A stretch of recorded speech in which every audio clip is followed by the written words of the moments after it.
Kako je to živeti na Novom Beogradu? Najbolje znaju stotine hiljada ljudi koji ovde imaju svoje stanove u jednom od najvećih modernističkih gradova u Evropi, što Novi Beograd jeste sam za sebe.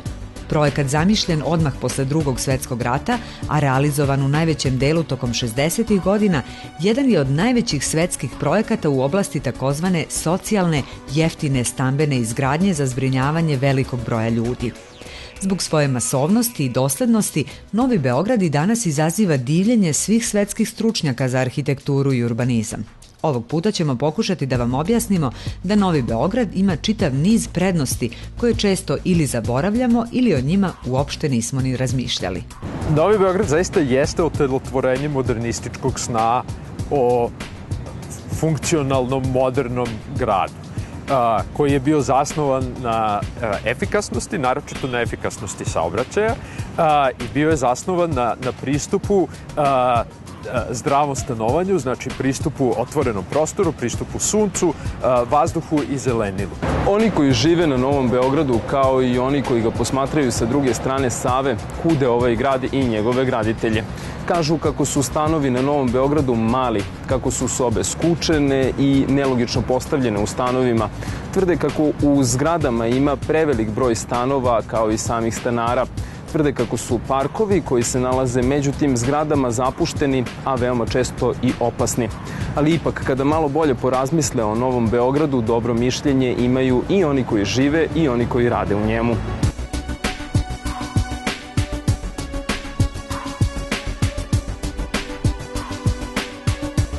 Najveća prednost te socijalističke arhitekture uopšte što je bila sagrađena, što je zbrinut ogroman broj ljudi koji su dobili stanove koji nisu naravno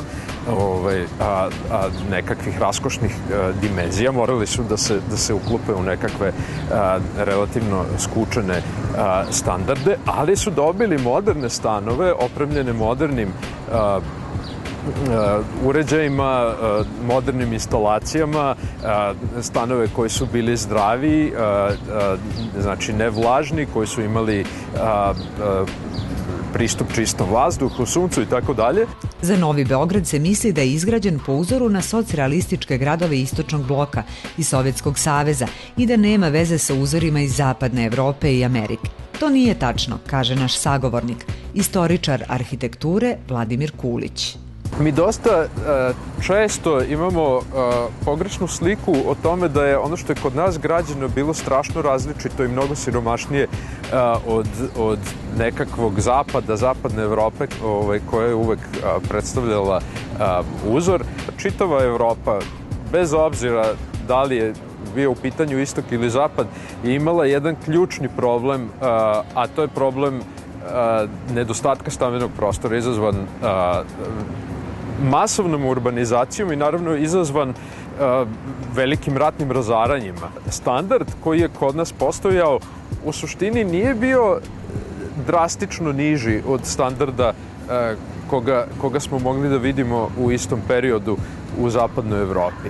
Ova priča vas neće ubediti da je Novi Beograd najbolje mesto za život, ako to sami ne mislite i ne osjećate, ali naša namera i nije da promenimo vaše mišljenje.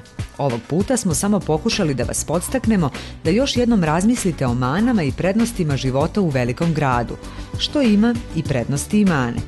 Svaki veliki grad sa tako velikim brojem stanovnika.